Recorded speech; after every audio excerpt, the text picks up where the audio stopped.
Call the meeting to order. Will you please rise and we'll say the pledge together. I pledge allegiance to the flag of the United States of America and to the republic for which it stands, one nation, under God, indivisible, with liberty and justice for all. Thank you. And would you please call the roll? Mr. Workman. Yes. Mr. Thompson. Yes. Ms. Regola-Dye. Yes. Mrs. Getzman. Yes. Dr. Bennett. Yes, thank you. I'd like to And- welcome everybody here tonight. It is kind of a special night. We have lots of concerts going on, and thank you so much for your willingness to come a little early tonight as we have concerts that we'll share as we go on. And tonight is another night to celebrate. But before we do that, I'd just like to offer the board's thoughts and prayers to Caden Price. Caden was an elementary kindergarten student at the NMN Elementary who passed away this past week. And I know it's with a heartfelt thoughts and prayers go out to his family as they're kind of dealing with that. They're certainly during this holiday season. So we wanted to start off the meeting that way. If you could just maybe just a quick little 15 seconds, a moment of silence, and we would appreciate that.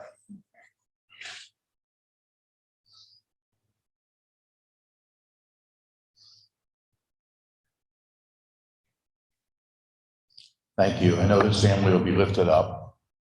Thank you. And I'd also like to welcome you this evening. And right now, though, I would entertain a motion to approve the minutes from our last meeting. So moved. Thank you, Ms. Regola-Dye. Mr. Workman, thank you for a second. And were there any corrections or any comments? Would you call the roll, please? Ms. Regola-Dye. Yes. Mr. Workman. Yes. Mr. Thompson.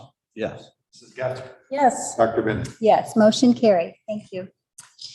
Well, as I mentioned at the onset of the meeting tonight, it is a celebration. Not only do we have a lot of wonderful things going on in the district, but tonight is a last official meeting for one of our board members. You know, we have board previews on Thursday, and generally we have two board members come and we walk through the agenda together. And for some reason, Steve Thompson decided, you know what, he needed to be part of this last board agenda. And he's quickly looking down through and he's going, oh, good. I'm not on here. Thank you. And little did he know, we could not let him get by without the recognition that he's due. And so we purposely let it off that board preview and added it quickly back in the moment he left. And, you know, we're just so very, very thankful. I can just say in my 15 years as a superintendent, I've been incredibly blessed with a lot of wonderful board members. And, you know, board members decide to run to the board for a variety of different reasons. And they come with lots of different perspectives. What's so unique about Steve Thompson is the many perspectives he brings to Mount Vernon City Schools. Not only is he a graduate, he grew up in this system. He raised a family here. His kids went to school here. He's got grandkids who go to school here. He decided to stay and live in this community, to work in this community. He's been at Ariel for some time. He brings a unique business perspective that's really just second to none. He's a community guy. He wears his emotions on his sleeve, and we've just had wonderful conversations over the years. I want to say a special thank you to his wife, Janet. Janet, thank you for sharing Steve with this community and with this board and serving the students for 12 years. Steve has been on the board for 12 years, 3 terms. I know when he came to me and said, you know what, I'm getting closer and closer to retirement. It might just be time for me to step aside. Of course, I implored him to stay, but he guaranteed me at that point in time that he would always stay involved. And for that, I will be eternally grateful. Steve has been on the finance committee. He's been on the personnel committee. He's been on part of the OHSAA. More importantly, he's really challenged us from a facility standpoint. And we've been part of some wonderful things. The stadium renovation project was something that he was very passionate about. And then, of course, the Education Gateway project, without Steve's involvement and without his foresight and insight, we wouldn't have brought that to completion. So there's so many things that we're so incredibly thankful for the service that Steve has provided the district. We did find a way to keep him active. He is going to represent Mount Vernon City Schools, thankfully, in his business role at Ariel with the Knox County Schools Career Center. The board gets the opportunity to appoint several members to the Career Center board, and there just is no better person to stay somewhat involved with us than Steve Thompson. And so it's with that said that we got a small token of appreciation for Steve. Something that he'll remember his years of service with us. And so it's a special bell, and it's inscribed on it, and it says Mount Vernon City Schools, Steve Thompson. And we decided to put something a little different. We put 13 years of service and then some. So while this is only his 12th year with us, 13 is a lucky number, and we're lucky to have him for another year. And then we've got the Mount Vernon City logo on that. So Steve, it's my honor to present this to you and to thank you for everything you've done.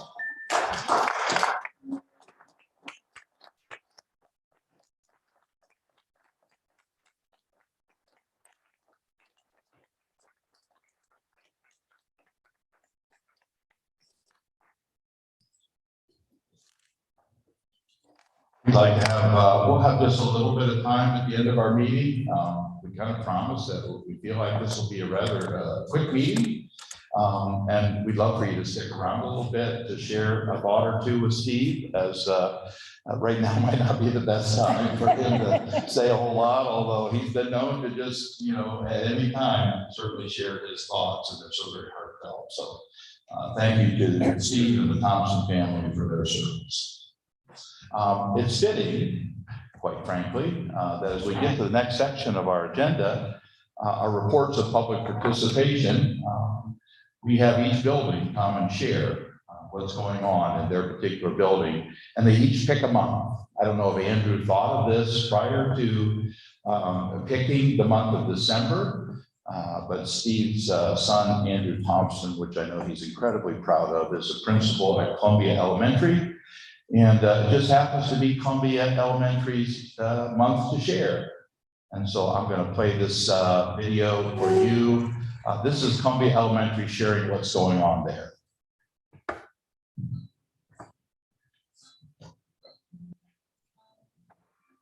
Good evening, members of the Board of Education and guests. We are excited to share with you some of the things that are going on at Columbia. My name is Emma, and I'm a member of the Columbia News Group. With me is my dad, Andrew Thompson. He is the principal at Columbia. Dad, can you tell the board what our video is going to be about? Thanks, Emma. Yes, I would love to. Good evening, members of the Board of Education and our guests. I am thankful for this opportunity to be able to present to you a day in the life of a Columbia Elementary student. And first, before even showing you that portion of it, I just want to say thank you to Mr. Cedar and to our board members and to the community for the privilege of being able to serve in this role as principal of this great school. We have great students, great staff, and great parents. And I am privileged and honored to be able to serve this community in this role. So thank you very much. So back to the video. Today, you are going to be able to see what a day looks like for these kiddos that come into our building. We feel like they are loved on, cared for, and we want you to be able to experience a little bit of what that looks like and what the culture is like here at Columbia Elementary. You're going to see some of our 5th grade students who are members of our news group who are going to be kind of guiding us through this tour, being able to ask questions of staff members and doing a great job as they always do, kind of showing the way for the rest of our building each morning on our morning announcements. As part of this, you're going to hear from some of our teachers that are leading what we call our building leadership teams. We have 4 teams. I'll let the students introduce those teams a little bit later in the video. But these teams have been great for us this year. That has allowed for more people in our building to be able to take ownership over some of the decision-making and idea flow that we've been having to find more ways to be able to better serve our students and our community. So I hope that you enjoy this video that you're about to see. But before we go to that, let me ask my daughter, who is a 5th grader, who's been here now 6 years, just a couple of questions. So Emma, last year here, it's been great to be here with you, and now you've been here 6 years. What are some, what's a favorite memory that you have from your time here? Well, I'm probably going to miss the most being on the Columbia News Crew. I'm going to miss all the teachers and staff and all the students here. Anything else you'd like to say? Okay, well, enjoy the video. Good evening, board and guests. I am so excited to be able to share with you about Columbia. And for me, I'm just humbled to be here. I love every bit of Columbia. I love the staff. We have an incredible staff that just loves on these kids. And that can make or break a kid's day. So I just want you to know we have the best staff ever. We have an amazing leader, and we have such great kids. Kids are awesome, and every day I get to enjoy them. So I want you guys to enjoy all the kids that are going on behind me. And as the news crew kind of shares the things that are going on, the teachers share, we'll just have videos going on around of just catch the life of Columbia. We enjoy every second. So I hope you enjoy tonight. Good evening. I'm Cody and one of the news crew members. Every morning when students arrive to the school, there are several staff members outside making sure that we are safe. Mr. Thompson is usually outside greeting families, and other staff members are helping students out of their cars. They always have a smile and usually greeting us by name. Columbia is a great school. I have learned so much through the years, and ever since I joined the news crew, I haven't been as shy to be on camera. The only thing we're learning right now is getting us ready for middle school. And I've seen people caring for others, not only in the news group, but around the whole school. One thing I love about Columbia is the Columbia Cares program because it's a great way to show how the kids in the school have been kind to others, helping others, and just having great behavior. Here are a few highlights of our life at Columbia behind me. What I love about Columbia is that I always see everyone being kind to one another, and I also see kids helping each other out. I also love how involved the teachers are, and I know that they really care about us because they help us when we have trouble with something, and they make sure that we are learning, are understanding what we are learning about.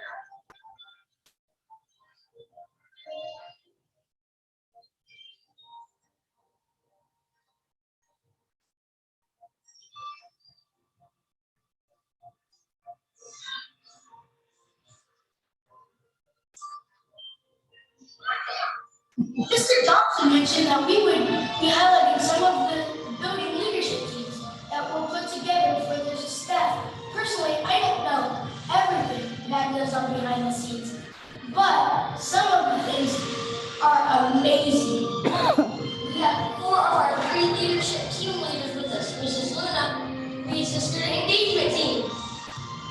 Mrs. Scott is the curriculum team, and Mrs.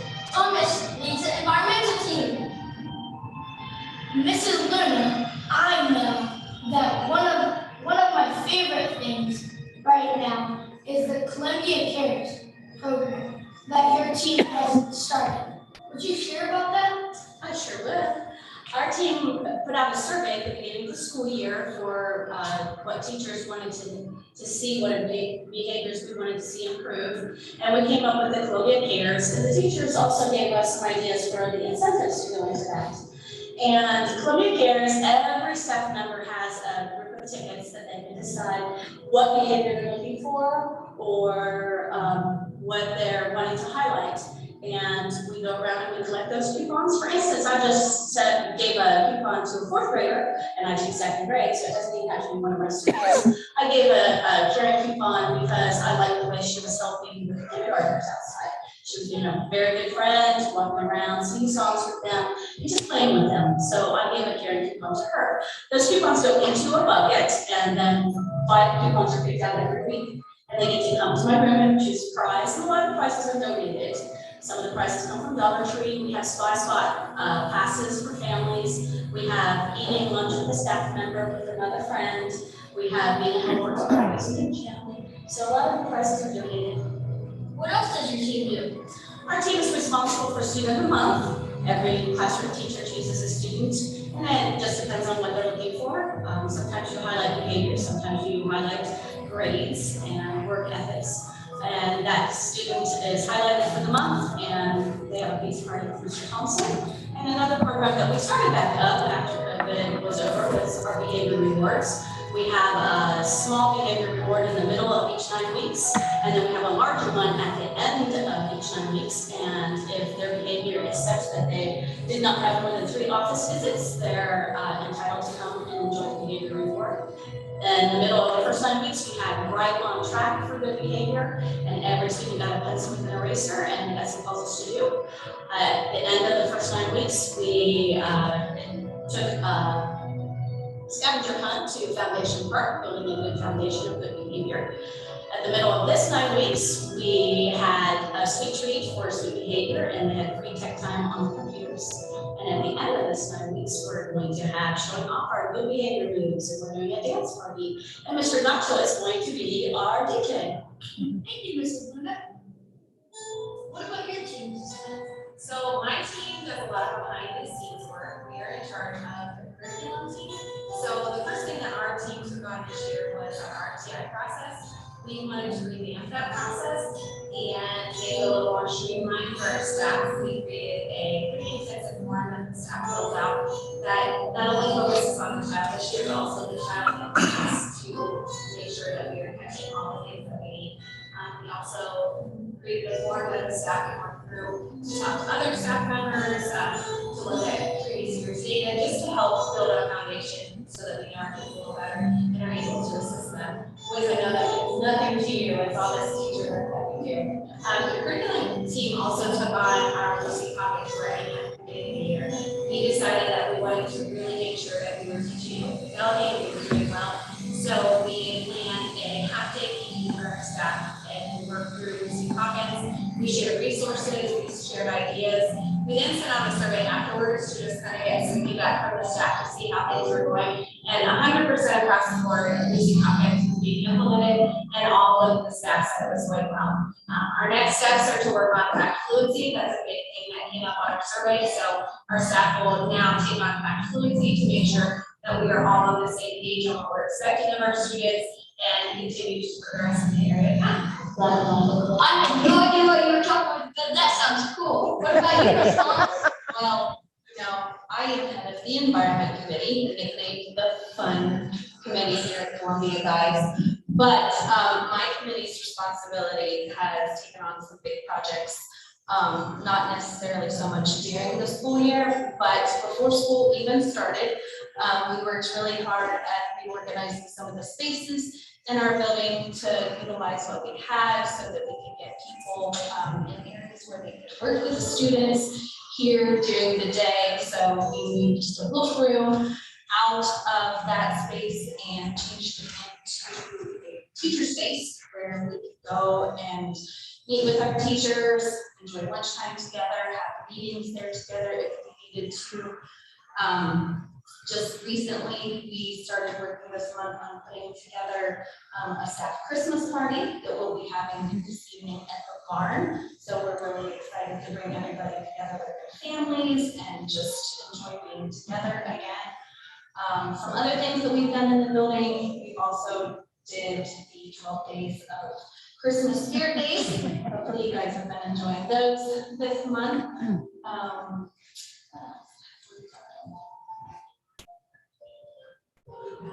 Oh yeah, we did blue baskets at Halloween time. We just have some other things scheduled for the rest of the year. Just to, create an environment here at Columbia where the staff feels appreciated and we want everybody to feel welcome, including the students when they walk back into the building each and every day, and just make it a place where everybody wanted to be and spend time with the people that are here. One of the building leadership teams is called the Community Engagement. Mrs. Ewers is the lead staff member, but she has an entire team that she works with and has asked a few of them to join us today. Mrs. Ewers, can you tell us a little bit about the Community Engagement team? I sure can. Hello, everyone. Hi.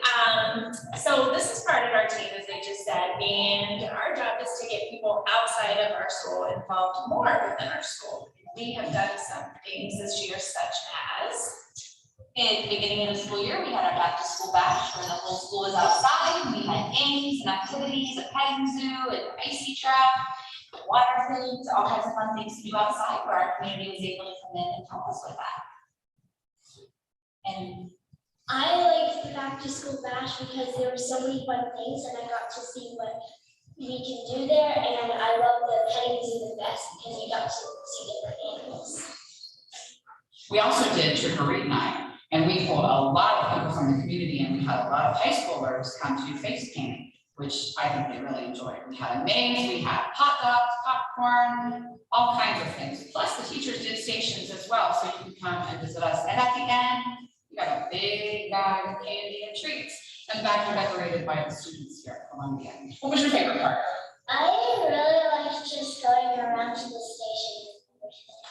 It was pretty fun. Did you like getting to dress up? Yes. Oh, yeah, that's always fun. How was PTO part of community engagement? That's a great question. PTO has helped us out a lot this year with some of our events by providing funds for us and helping us gather up volunteers to help support those too. They also help us get a free program, which is wonderful. So that, if you don't know what that means, every month, every child at Columbia gets a free book. It's a part of Scholastic's program to get books in kids' hands, and the books cost about $1 a piece. And a couple of years ago, we had some other sponsors, and PTO decided that with their fundraising efforts, that they would take that on for us. So each month, we all look forward to getting a free book. And that is from PTO. The community engagement team has done some really fun things. We were talking with them after the interview and remembered a few other things that they did. Last Friday, PTO and the team brought in a secret Santa shop. It's one of my favorite things because I love to shop for my family. There were lots of craft vendors who made things for us to buy and even helped us wrap them so we could take them home for Christmas gifts. And this year, they have helped our school with an Adopt a Senior project. Our school has joined up with the local nursing home to bless the seniors in the home during Christmas time. The staff and kids are bringing gifts for them. And we are making cards. The community engagement team will deliver those to the nursing home before Christmas. Thank you, Ms. Rivers and the team.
Okay, Andrew told me, go ahead and cut it right there, but, you know, oftentimes it's so easy to get caught up into the negative noise that's out there, whether it's on social media or whether it's on the news, or a variety of different places, and it's videos like this that just remind me what a wonderful job so many of our schools are doing, from our teachers to administrators. Andrew, thanks for sharing what's going on at Columbia. I just don't know how anybody would want to send their students to schools that are doing some of those kind of things. And what you saw early on was DBIS, and what you saw was SEL, things that sometimes get such a negative connotation that they're just doing such a wonderful job there. So thank you so very, very much. In our monthly reports, our student government report from the high school, there isn't going to be a report this month because of the short number of days. So we'll bypass that part there. Okay, and is Mrs. Nesbitt here? Mr. Lang, did you have anything? I just wanted to thank Mr. Thompson on behalf of OPSI members, the support staff, the aides, bus drivers, your cooks, custodians, for your years of service, and wish you well in the future. Thank you. And we have student public participation, and Mr. Jeff Klein is first.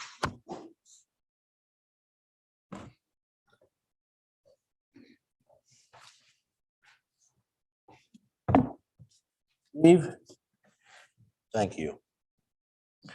I just want to say Steve is a good man, good Christian man. I've known him many years. I've known Andrew since he played Little League Baseball. Good family. I look up here at the screen, I see precious children.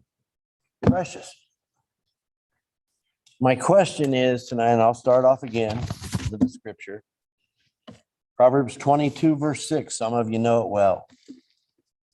Train up a child in the way he should go, and when he is old, he will not depart.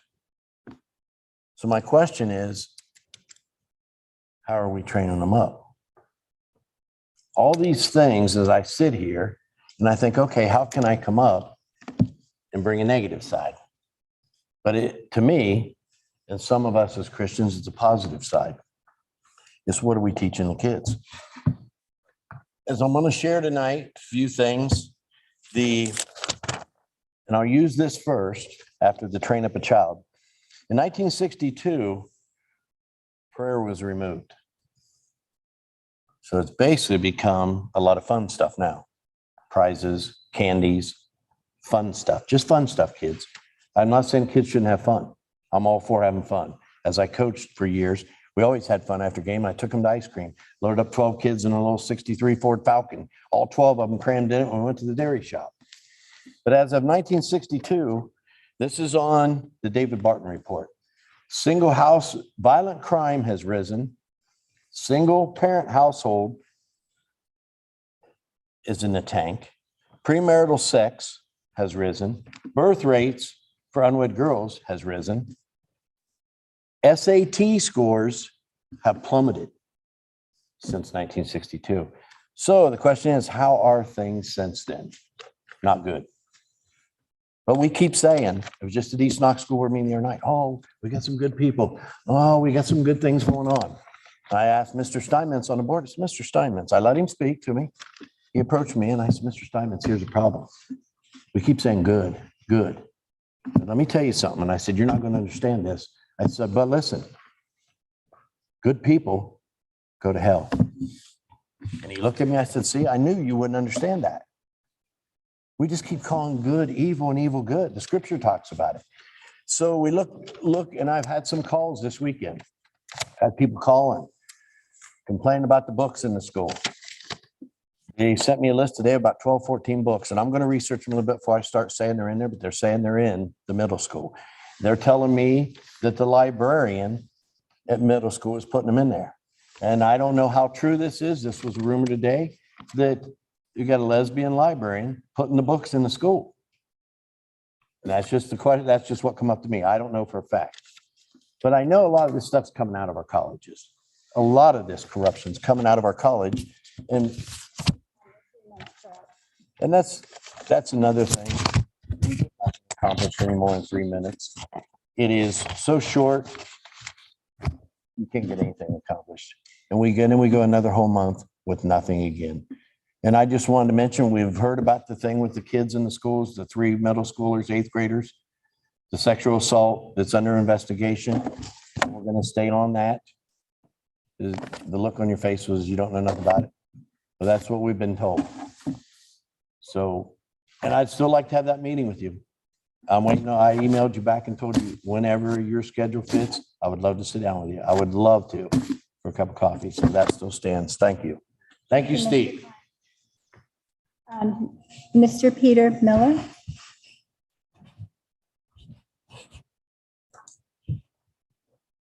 Good evening. I always have the same question. I mean, where is education going? You have all these kids that are coming out dumber than when I was in school. And I came out dumber than my parents. And we keep saying, we're doing a wonderful job. We want them to come to this school. Why?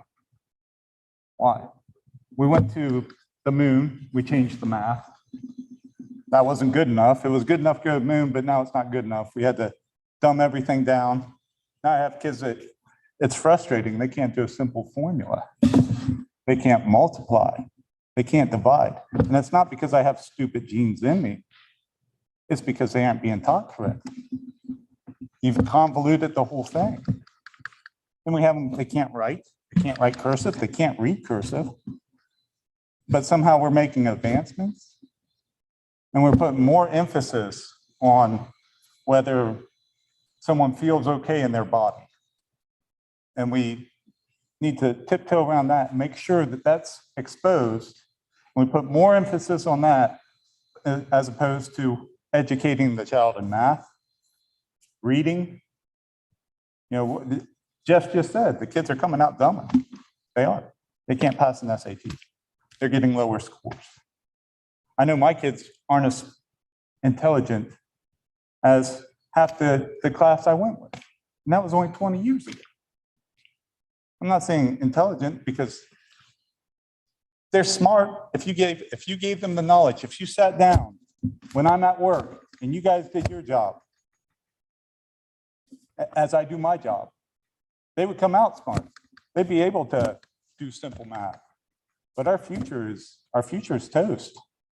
And we just keep on skipping down and we'll do these cute little videos here, you know. I mean, it's adorable. That school looks like a prison.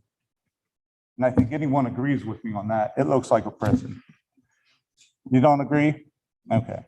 Well, I know you're a little biased. 15 years. And has the education gotten better? Oh, really? Well, that's funny because, I mean, Jeff just said that the SATs went down. So how's that better? Unless we have people that can't do math on this board, right? If we have scores that are going down and you don't know simple math, that the number is lower, that means a poor performance. And we have these schools that are failing. And Mount Vernon is failing in more than one way. And things keep creeping up. And it's frustrating. It's frustrating when I do homework with the kids, when they have one little page of homework for the week. And they don't even know how to do it because the teacher didn't even explain anything to them. And then I have to sit there and figure out this stupid way of math that we do it as opposed to a simple way. And then when I show them how to do it, the teacher says, that's not good. They need to learn it this way. You know, it's frustrating. And this is what you have as parents.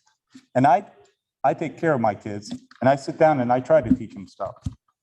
But when you have a teacher that doesn't know what they're doing, or we just go by feelings, or, you know, we have other agendas that aren't math, that aren't reading. Your time is up. Okay, thank you. You can read the clock, but we're focused on time here and not education.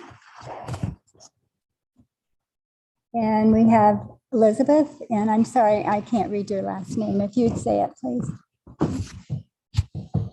I would like to share a writing from an 8th grade student here at the middle school, a friend of mine who's a fine young lady. And these are her thoughts of this week of what happened, the incident that Mr. Introduce yourself. What? Would you please introduce yourself? I couldn't read your last name. Elizabeth McGrage. Okay. McGrage, yes. And this girl, this is what she wrote. She wrote, he entered my 8th period classroom, last period class, and interrupted our lesson. He, Mr. Prince, said, have any of you guys heard a rumor going around at all today when you all were outside? And everyone almost raised their hands. He started talking about how rumors like that are terrible and could be misheard and spread to others differently. Mr. Prince then said nothing about if the rumor is false or not, which usually he would say it's false. Thank you, thank you. This is very important for everyone to hear. He would say it's false so it can stop being spread. He told us everyone is fine, emphasis fine. And he's taking care of the problem now, emphasis problem. So no one has to worry. He encouraged us to tell parents, but no more students. I got the impression that the rumor was true since he never said it was fine. And this is what happened in the 8th grade students. And so what I had heard was there was an 8th grade student that possibly assaulted a 6th grade student on school property.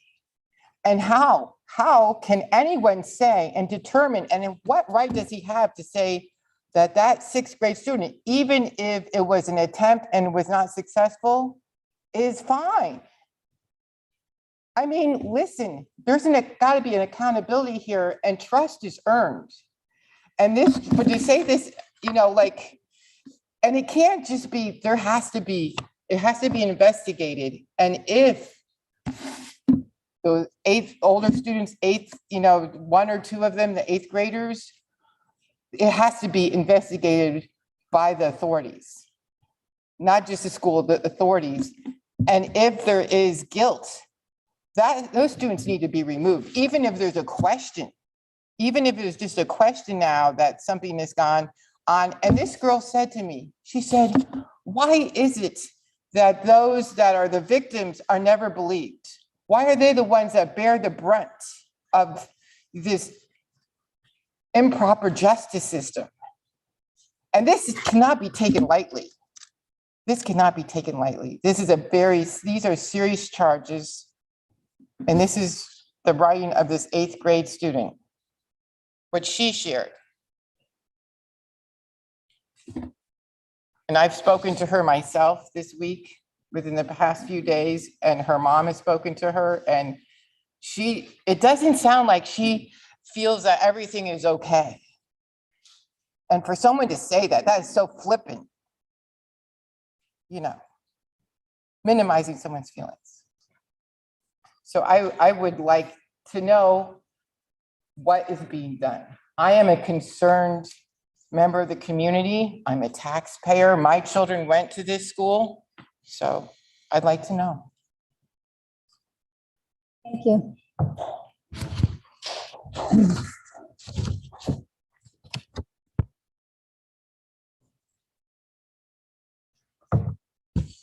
Go ahead. Well, I appreciate the participation. I would respectfully disagree on a number of those things. We certainly take everything very seriously. And if this was investigated, I think we have to always be careful to make sure we look at all sides of everything. Sometimes we're so quick to jump on one person's viewpoint without really getting the entire story. And so I will certainly go back and ask questions about this particular investigation. I don't think our children are dumber today, and we can have that conversation at some point in time when we can bring all the real facts and we can talk about those things, because I think it's just too easy to throw out these zingers and say this is what's going on, when the fact of the matter is it isn't. And so we need to get the truth, and we need to hear all perspectives. We're going to go ahead and move on. No items for board discussion today. I do have a number of additions and deletions to the agenda. In section 9B3, a facility request for the Mount Vernon City Schools Robotics Club. And then item 11B1, a supplemental contract for Christine Keaton, English Language Arts. I do have a district update. I want to keep this short tonight just to share with you. So I'll pull this up here. And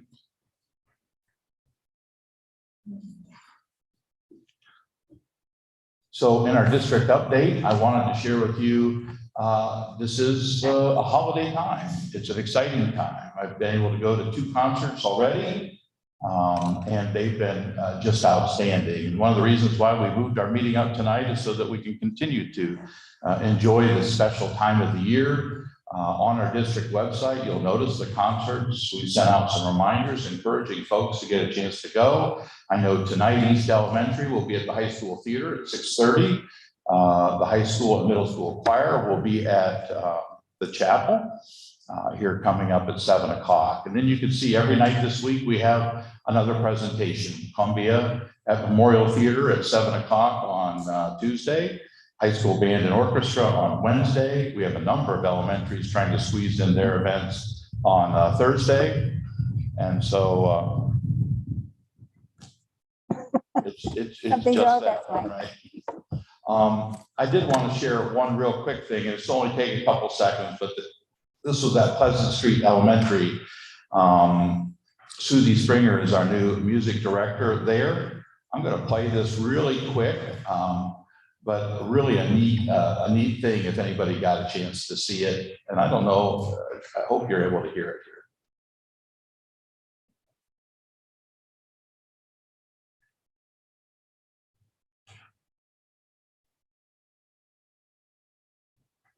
I feel like if I unmute this, it's going to give me feedback, but essentially those are fifth graders on the floor. She's reading a really neat poem that was written by a student.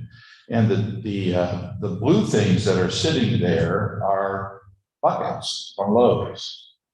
And she's getting ready to do something here. I'm going to go ahead and probably unmute this just because I think it's worth hearing. We may get a little bit of feedback. But the lights are going to go out, and the students have their sticks.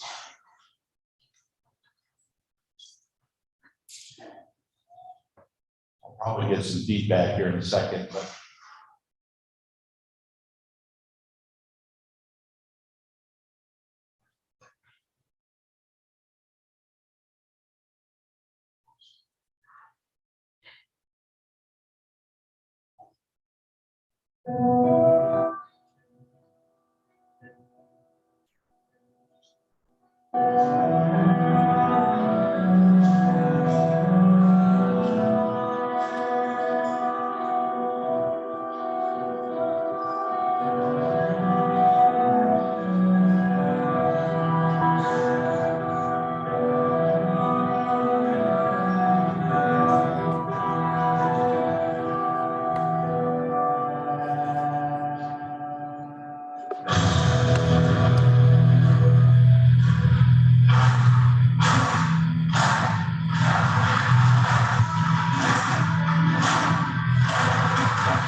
go ahead and stop it right there. I just wanted you to get a chance to, when you're there and you're in person and it's in the dark and these kids are so excited to be able to share this particular song with their blue lights.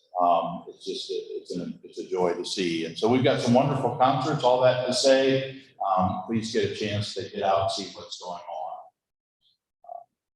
Go to the next slide. So tomorrow, Mount Vernon City Schools has a bus garage auction. We've had this particular building since the early 50s. And on Tuesday, December the 14th, 2021 at 5 p.m., we're auctioning off that building. It sits on 1.9 acres, large garage and office space just off of Harcourt Road. So kind of a special kind of a time that we're moving. We moved into a brand new bus garage. We have a chance to maybe get rid of something and make it new for someone else. And so that'll be interesting tomorrow. I bring that to the board's attention tonight because we might find ourselves having to have a special session in the next number of days if we get a price that the board would approve. And so we would allow ourselves to move forward. I would make this kind of a plea to the board as we move forward. So because we're now selling a piece of property that's been part of the district for a long time, and we hope we get the most amount that we can, I'd like to see the district really get re-engaged into our master facility plan. We did an Ohio Schools Facility Master Plan that was completed 2 years ago. If you recall, 2 years ago, we moved our board meetings around to various schools throughout the district and really highlighted the buildings and looking at the facilities. We gave each building, working with architects and maintenance, a grade in their particular building. An S was satisfactory and R was we needed to repair, renovate, or replace on 14 different categories. And then COVID kind of hit and we kind of started down a different track. We did do a very interesting public-private kind of a partnership with the Education Gateway Project. I mentioned Mr. Thompson and his participation in that, making a multi-purpose field house, the maintenance bus garage, and Yellow Jacket Drive extension, all part of a unique plan to upgrade our facilities here in Mount Vernon. And we've been using those facilities and just, it's really made us much more efficient, community focused, and it's been a blessing. Meeting this Wednesday with Knox Career Center, with Mount Vernon Nazarene University and Knox Public Health. We're looking at a student-based health center to really support our students in their physical well-being, anywhere from dental to vision to just traditional care. And so that'll be an exciting conversation, which leads me to the last piece here.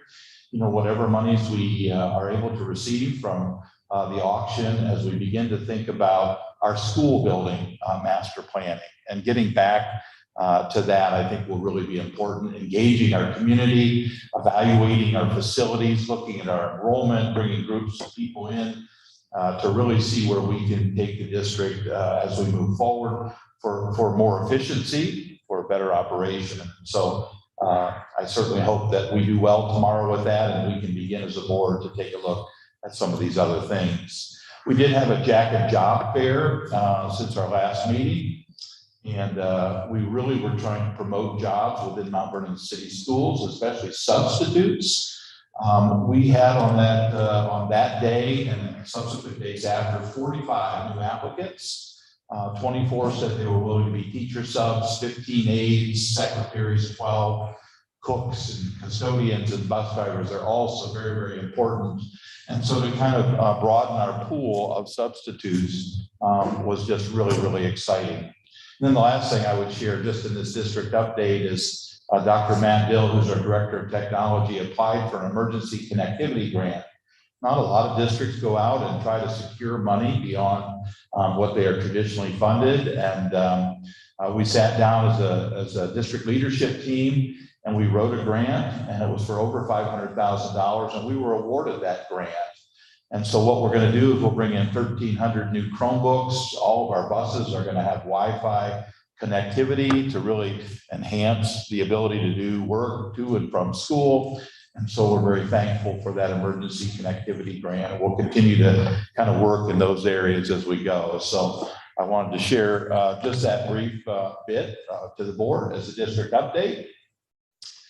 Also want to share an item two. I said to the board that we would come back with a couple options for a school calendar for the 2022-2023 school year. Option number one is very traditional in the sense that it's very much like it was in the past.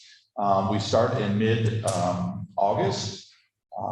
We kind of run through our traditional fall session, end of the 9 weeks, here in October.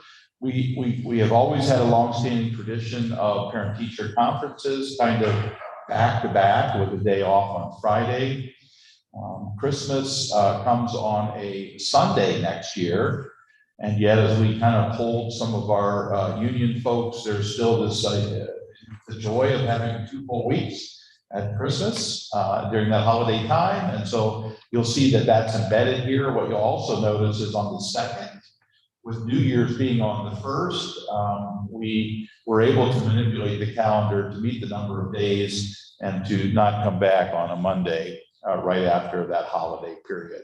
You'll notice graduation is on the 23rd, and the spring break holiday kind of revolves right around Good Friday and Easter on this particular calendar. So very kind of standard in the way that we might traditionally look at a calendar. We do have a second option that we wanted to present that was just a little bit different. And I'll just point out the differences here.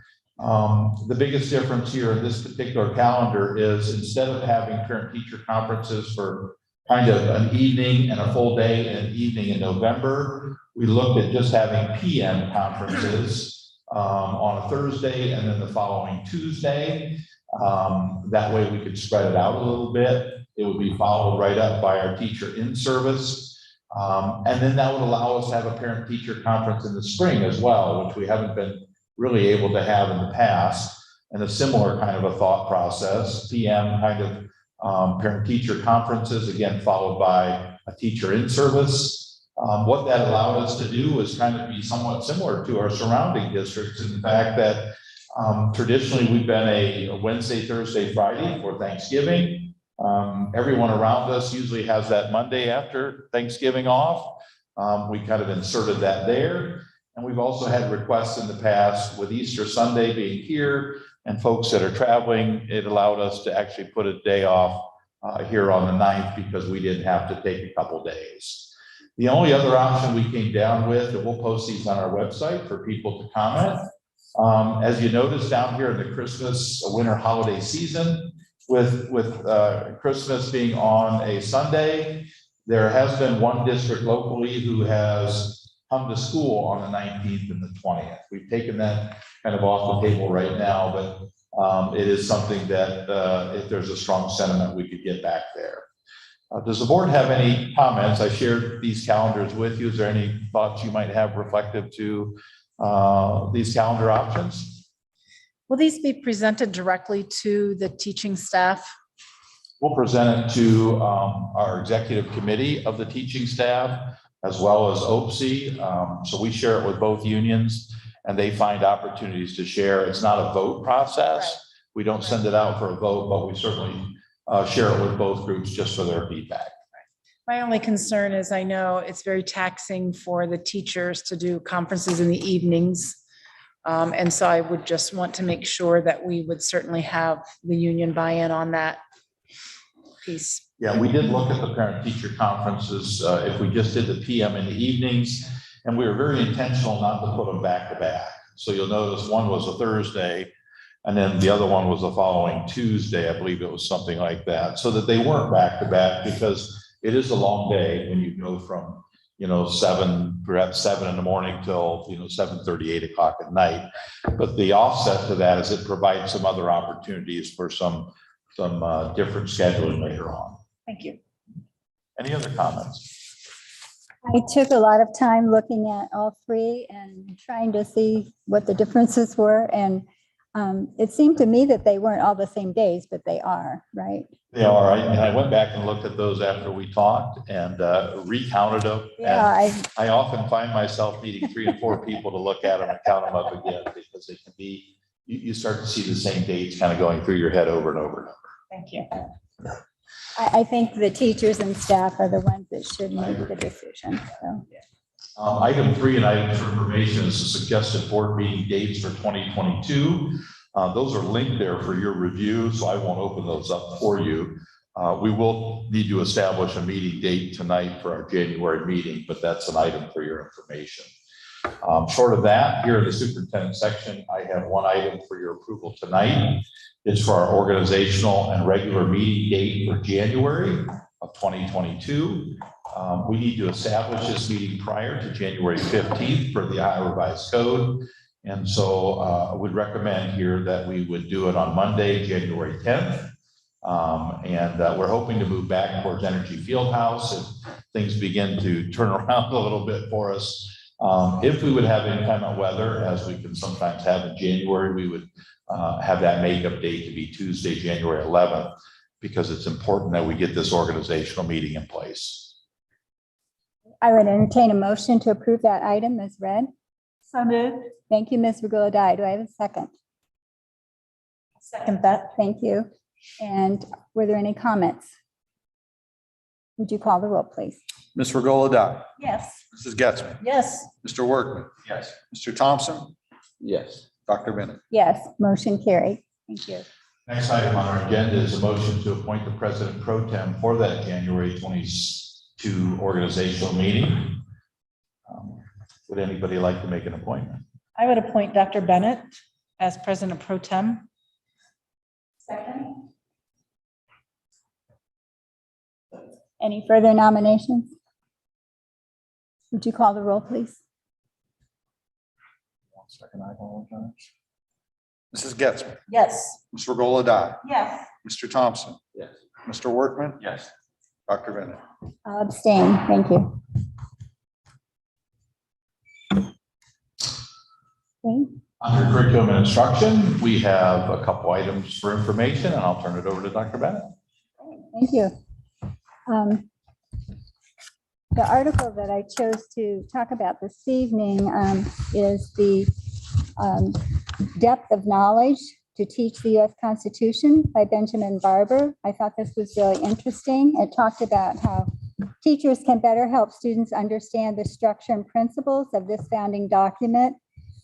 It's an effective framework for teaching the Constitution. It allows teachers to scaffold the lessons, assess student learning, and provide feedback and employ interventions in a targeted and incremental manner. It enables differentiation and it gives freedom to tailor lessons to the needs and skill sets of different classes. Categorizes tasks according to the complexity of thinking required to successfully complete them. And there are 4 levels. Recall and reproduction is pretty much what you would expect. Skills and concepts, strategic thinking, and the 4th level is extended thinking. And I just will give you an example of level 3, strategic thinking. Students make real-world connections with the material. They link the Constitution to students' lives or to events occurring in the world. For example, students need to cite textual evidence to support their conclusions, and concise answers are encouraged. It helps them identify constitutional principles in current events. An example might be a story about the lack of press freedom in an authoritarian country, and that offers a point of discussion of the First Amendment. And Norman Webb's depth of knowledge levels suggests teachers collect and analyze their tasks and give to students that they do in a day, to sort those tasks into categories, and then work with their colleagues to review those groupings to see what kinds of questions are really asking students. Is it a high-level thinking question, or are they pretty much just recall and reproduction?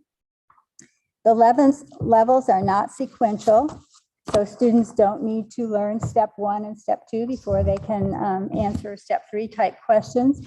In fact, they point out that if you include step 3 questions, that sometimes that motivates the students to go back and do level 1 and level 2 knowledge examples. The levels are not developmental.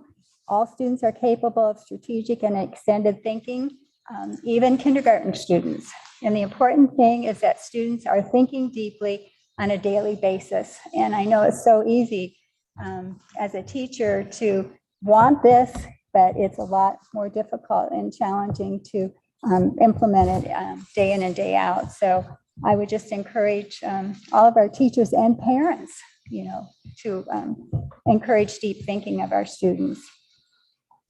The second article is Tapping Conversation to Help Students Learn. And this is by Sherry Torres and Jackie Stavos. And it talks about our words matter and that we need to be intentional with our words. And they give some data about neuroscience, and positive psychology shows that there's actually neuroscience evidence that positive emotions bathe the brain in biochemicals that broaden and build our capacity for relating, learning, and higher order thinking, and are conditions students need to maximize their learning potential.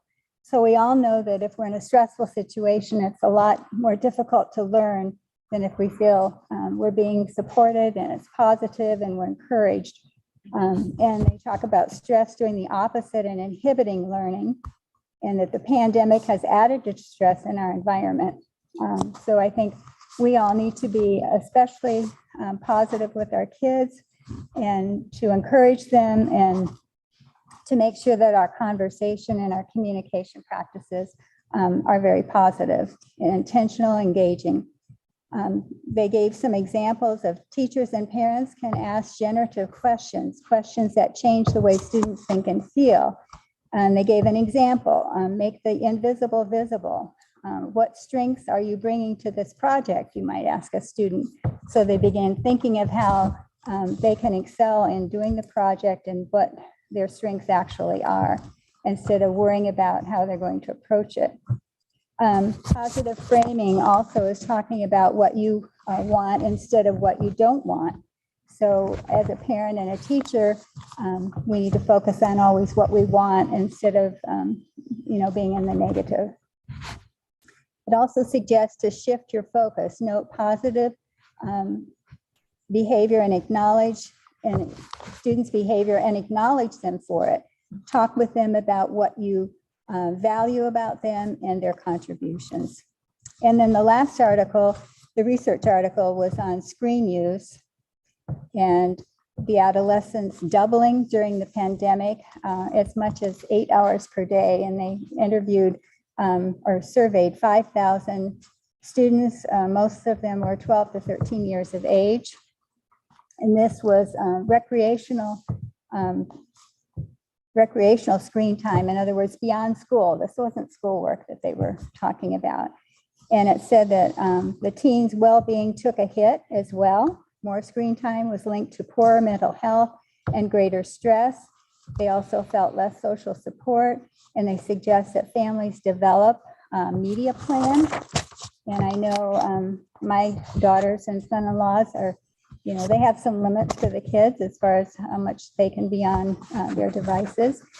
And 20 minutes doesn't seem like very much time when you're a kid, I guess.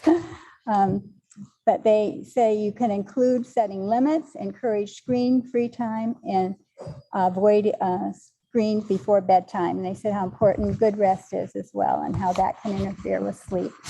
So to make sure all the screens are turned off at least 30 minutes before. All it is, guys. We want to be positive, and we want our kids to do deep thinking. Thank you. Any questions? Thank you. I have no items for this section for board approval tonight. We'll move on to fiscal services. Gary, if you want to take the mic. About feedback loop. You're welcome to open the financial report.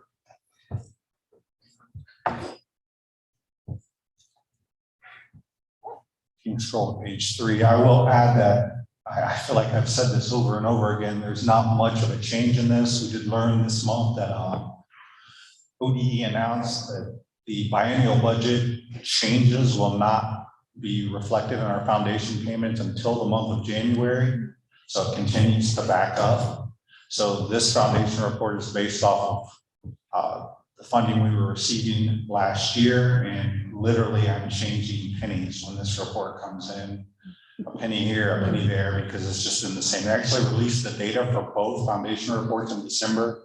Unfortunately, we didn't get the money for both right at that time, but we did get the information, and hopefully come January, we will see the biennial budget changes reflected. But if there's no questions, we can move out of here. There's an amendment to appropriate money that I'm asking the board to approve, and if Phil blows it up enough, you'll see the December date over to the right there.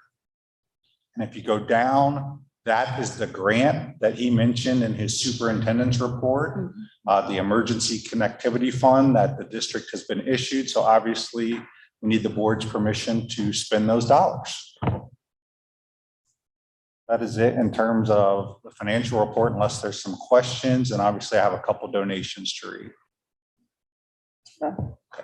We have 39 book bags that were donated from Interchurch to the district, and we have 16 books that were donated to the Pleasant Street Library from the Winco family. We appreciate those donations. Thank you to both Interchurch and that family for being generous with the district. Good. I would entertain a motion to approve those items, and then if you have questions, you can discuss. Thank you, Mr. Thompson. I'll second. And thank you, Mr. Workman. And are there any questions? I would like to make a comment, given the fact that we have current treasurer and former treasurer who have helped put us in a tremendous financial state over the last few years. I really, from the bottom of my heart, thank you for figuring out how to be wise and frugal with our monies. And knowing that we've had, you have no idea predicting what the state's going to do. Certainly grateful to the taxpayers to trust us well enough to pass the levies, to be able to to put the finances there for us, but still there's that big one of the unknown what the state of Ohio is going to do. So thank you, Mrs. Forney, Gary, for doing a great job of getting us well positioned. And then back to the update, the responsibility of acquiring and disposing of property in real time is critical to our school district. And so while we are in at least a seemingly up market, it certainly is wise, and we hope that tomorrow will yield, as you said, good fruit for our district that can be applied at some point in time down the road, should we elect to do so, to further make Mount Vernon the place that people want to come to. Great comment. Thank you. Anything else you'd like? Would you call the roll, please? Mr. Thompson. Yes. Mr. Workman. Yes. Mr. Golodai. Yes. Mrs. Getzman. Yes. Dr. Bennett. Yes, motion carried. Thank you. And Mr. Gulladye, Thank you. you can try it.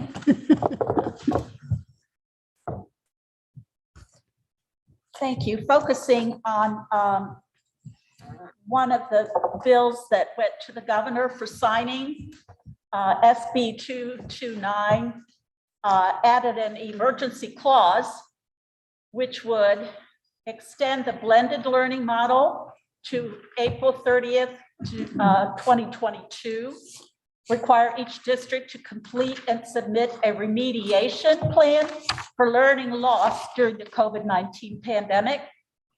It permits a district to adopt a remote learning plan for any parent requesting remote learning during this time of pandemic, permits a quarantined student to participate in a presently operative learning school. It exempts districts from student retention for the third grade reading guarantee for 2021-2022, which is a very important, that they rescinded that. Prohibits the use of the chronic absenteeism on the report card for 21-22. It adds representatives from urban, suburban, and rural school districts to the state report card committee. It requires ODE to calculate an adjustment for the four-year graduation rate for students who are continuously enrolled in grades 9 through 12 of the same district. It exempts an online learning school from developing an emergency management plan. It requires integrating economic and financial literacy into existing social studies credits or another class between 2022 and 2025. It requires Ed Choice and Cleveland vouchers to be distributed to the student's guardian, et cetera, if the student doesn't live with their parent. And it also updates the timing of the Cleveland vouchers to match Ed Choice. And it makes a change to the funding base for an educational service center. It went on to add other things that I'm not going to go into, but there also were several that were sent to the governor for his signature, some other bills. HB 169 regarding our ESSR funding, HB 29 regarding the legalization of sports gaming, HB 122, which establishes and modifies telehealth services. So those were the bills that the governor had signed. And there are many, many bills that are coming, being brought up, as we know, for the Christmas tree kind of legislative business. And if there are any comments or questions, thank you. Thank you. Thank you, Mr. Goodeye. Item B, recommended items for board approval tonight in this section. There are several. The first is membership into the Ohio School Boards Association School Management Newsletter. The second is a resolution to continue to participate in the OSBA Legal Assistance Fund. And we have a number of facility requests from the Transportation Department, the Giving Hope Charities, Mount Vernon Junior Jackets Basketball, MVCSD Robotics. And then finally in this section, a memorandum of understanding from behavioral health partners in the event of an unfortunate mass casualty, that they would be on board to help us. It's something we've been doing for several years. So those items for your approval. I would entertain a motion to approve those 3 business services items as read. So moved. Thank you, Ms. Regola-Dye. Do I have a second? Thank you, Mr. Workman. Were there any questions? Hearing none, would you call the roll, please? Ms. Regola-Dye. Yes. Mr. Workman. Yes. Mr. Thompson. Yes. Mrs. Getzmann. Yes. Dr. Bennett. I must abstain because of OSBA. And motion has carried. Thank you. And we are down to student services. Am I talking about that? Okay. All right. Hopefully you've had a chance to read about the East Central Ohio Educational Service Center Governing Board. That's a really long link there. Bill and Gary and I and our EMIS coordinator met with that agency. I'm not going to say it again. And the Children's Resource Center, which is an arm of the Village Network. They have a residential treatment center back behind Opportunity Knox, if you're familiar with that. And that is a center where students come from all over Ohio and we educate them. And that has been the case for many, many years. The ESC of East Central Ohio is joining with us in a contract. And what they will do is the Village Network folks have built a new building and they are going to be this agency is going to be operating a school there. So right now there are 16 students that are there on somewhat short-term basis. 4 of those students are ours, but the others are coming from districts all over Ohio. So those students will no longer be educated in our buildings, but rather they will be educated on site. One of the things that the Village Network has focused on over the last probably 8 or 10 years is the neurosequential model of therapy. And it's a very in-depth, insightful approach to understanding why a student is experiencing things and backing it up to the trauma that they were exposed to at a younger age. Some of our teachers have been trained, some of our buildings have been trained. A lot of people are very interested in this concept. There's a neurosequential model of education that is like the school approach to the NMT model. But the Village Network approaches their therapies and their counseling with that model in place.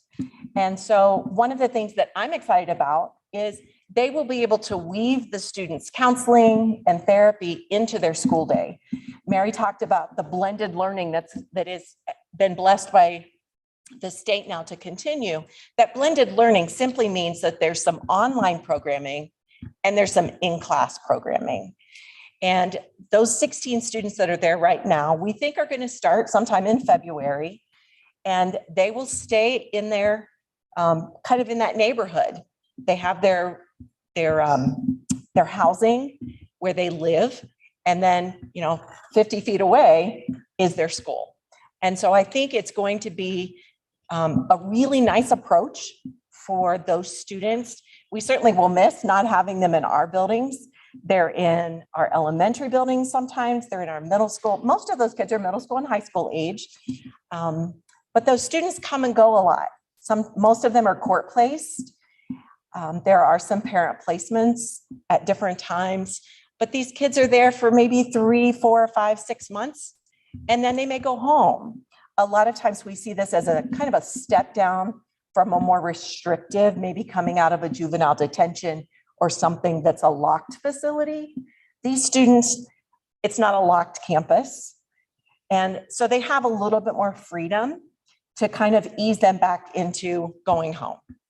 So we're excited about this opportunity to collaborate with them. Gary's confident on the financial side. I'm confident on the special education side.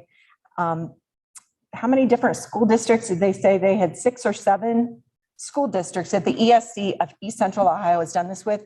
And in one district, they've done it for 11 years. And so they convinced us, they worked out all the bugs and all the questions that we had were like, yep, we've done that one. Yep, we've got that one. And so we're excited about the opportunity, and they're excited to be able to bring that educational component to their campus. Okay, so I have that for your approval. If you remember last month, I brought to you the transportation and practicality resolution. You gave approval for that, and when I submitted it to the Ohio Department of Education, they told me that there's a little piece of the Ohio Revised Code that says we need to have student names in it. So in your, what did I call that?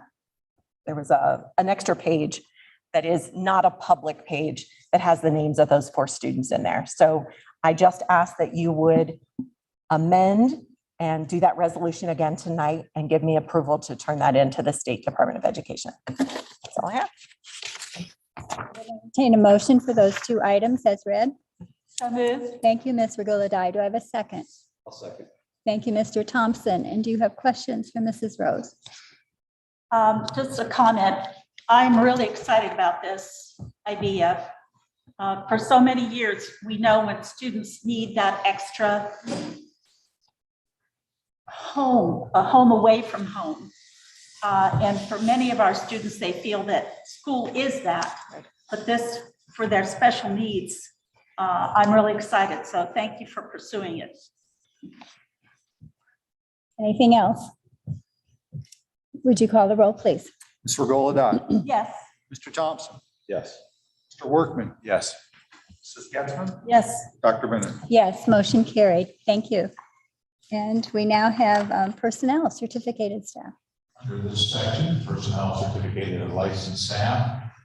We have one item for information, salary change notice that's noted there. We have a number of items for board approval tonight, and just quickly glean through those. Retirement, we always want to share the good news of retirement. And so Sharon Durr is going to be retiring at the end of the year. Item B, a number of resignations for various supplementals. And then you'll notice a large list of substitute teachers. I shared with you about the jacket job fair. So you're seeing lots of folks who are there. You've got some supplemental contracts as well as extracurricular contracts and volunteers as we move forward. Item H is something specifically I would mention. You'll notice a stipend for these paper teachers. We had a teacher at the elementary level, music teacher, who had to depart early. And so we didn't have anybody to help with those holiday music programs. And so the 3rd, 4th, and 5th grade teachers in these 2 respective buildings stepped up so that they could have a holiday program. And really the cost there is similar to the cost that the music teacher would have received provided they did that. So those items for your approval tonight. Okay, I would entertain a motion for those items. So moved. Thank you, Mrs. Getzmann. Do I have a second? Second. Thank you, Ms. Regola Dye. And were there any questions? Hearing none, would you call the roll, please? Mrs. Getzmann. Yes. Ms. Regola Dye. Yes. Mr. Workman. Yes. Mr. Thompson. Yes. Dr. Bennett. Yes, motion carried. And we have one more. We have a second motion in this section tonight for substitute teachers. It just so happens we have 2 members here who are related to members of the board. And so we always want to follow the rules and those kinds of things. So I do have 2 substitute teachers, Casey Getzmann and Noah Hubbard, for your approval tonight. Thank you. I would entertain a motion to approve that item. So moved. Thank you, Mr. Workman. Do I have a second? Second. Thank you, Ms. Regola Dye. And would you call the roll, please? Mr. Workman. Yes. Ms. Regola Dye. Yes. Mr. Thompson. Abstain. Mrs. Getzmann. Abstain. Dr. Bennett. Yes, and motion has carried. I'm glad everyone was here this evening. Okay, classified staff. Our final section for tonight is the classified staff. We have no items for information. Again, a number of items for board approval. You'll see a number of 2-year contracts. You'll see a transfer. Again, a long list of substitutes in this pool from the jacket job fair. And then we do have 2 resignations for board approval tonight. Thank you. I would entertain a motion to approve those. So moved. Thank you, Ms. Regola Dye. Do I have a second? I'll second that. Thank you, Mrs. Getzmann. Were there any questions? Would you call the roll, please? Ms. Regola Dye. Yes. Mrs. Getzmann. Yes. Mr. Workman. Yes. Mr. Thompson. Yes. Dr. Bennett. Yes, motion carried. Thank you. And now we are to board member comments. And Mr. Workman, would you like to begin? Well, I I was trying to think what I wanted to say to Steve. He certainly encouraged me a year ago to run for the board, and I appreciate that. Seriously? I did at the time, maybe. So, no, just kidding. I really appreciate your mentorship over this past year. You've been not only a good board member, a great board member, but a great friend as well, and I appreciate that. I'll miss not sitting by you anymore, but looking forward to a new member joining here soon. But 12 years, thank you very much for that time. That's dedication and service to our community and school. So I really appreciate that. Thank you. Thank you very much. Getzman? I don't know if I can say anything. So I will save it for private, but I think Mr. Thompson knows how I feel. I appreciate the Thompson family. And I appreciate all your years of service. It has been my pleasure and our kids' pleasure. Thank you. Thank you. Mr. Gulladye? I've said to Steve once before that I learned a great deal from him, and all of it was good. And I deeply appreciate that. And it's such an honor to sit with you. And I continue to be honored to be a part of this board. Before closing, I'd like to say the following. Nurse practitioner, scientist, chiropractor, playwright, mechanic, private business owner, medical tech, teacher, principal. Those are just a few of the graduates of our Mount Vernon City Schools, of whom we are very proud. Thank you. Thank you. And I'm going to go next, and then you can go last, Mr. Thompson. But you know, I've tried to talk you into staying, and unsuccessfully so. But I do appreciate your 12 years of service. You're a man of honor and integrity, and it's just been a pleasure to work with you, to see how much you care about your family, about the students in our district, about our community. You're truly a man with heart, and you care about people, and it's come through. And thank you for being easy to work with. We don't always agree. None of us always agree, but we've always been able to agree and disagree in a very professional manner. And your kindness is appreciated, your faithfulness to the board, and always being at meetings, and knowing that you have such a wonderful family behind you and have that support, that's also encouraging. So it's been just a wonderful opportunity to be with you for 12 years. So we're going to miss you. Thank you. So it is my turn. So well done, Mr. Cedar, to not let me speak up front. But I'm glad that it is at the end. And you're right, I do wear my emotions on my sleeve, whether it's good, bad, or indifferent. But I'm a little more composed. We'll see how long that holds up. But I know the purpose of starting at 5 was to get out of here and get home, or get to the concerts and everything. So I will try not to drag that out. And I really do appreciate my family coming, and that they were there in the beginning. When 13 years ago, I felt led through the encouragement of others to run for school board for something that a kid from Brandon would never do. And my family, I know, probably thought, wow, this is nuts. And the time and the things that went into running for school board at that time were very challenging and difficult. But not just beyond my family, but Mr. Michael Ben. And Casey Swanson encouraged me along the way. So I just left their office talking about, we're going to be able to ship product, and they're here talking about a school board meeting. And they're probably thinking, let me get out of here. But anyhow, thank you so much for that. And I really want, not just beyond my family, but I really want to thank Karen Wright, who, as we all know, went above and beyond to help this school district. But the conversations that I had in her office so many times about what if, let me help out. Karen made my job easier, and I think for all of us, made Mount Vernon a better place.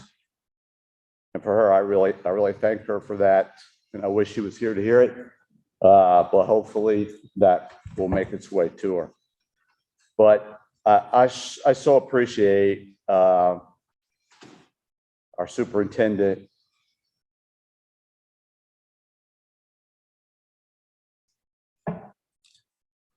who's done a great job. And I will say, like I said the other day, what are they going to do? Fire me? Right. So I get the last parting shots.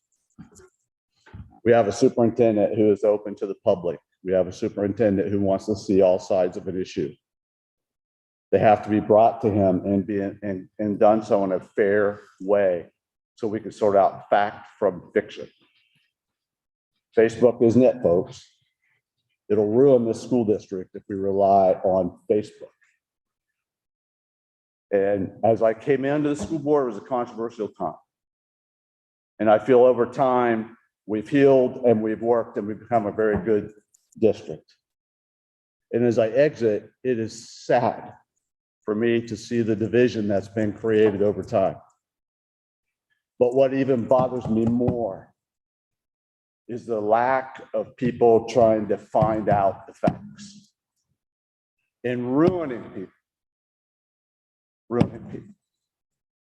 by these.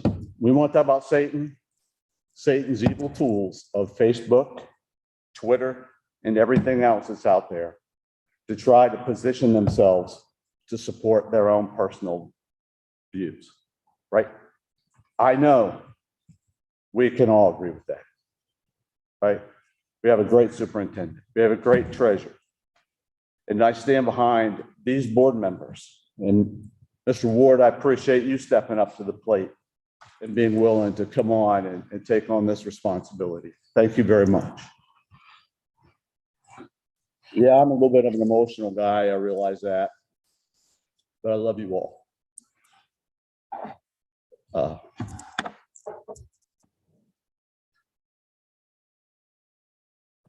I am not going away. I will forever be a school board member, as long as they will allow me.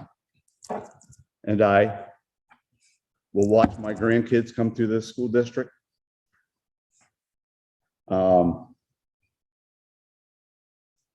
I know how boards work. And that's one of the reasons why I ran to be on a school board.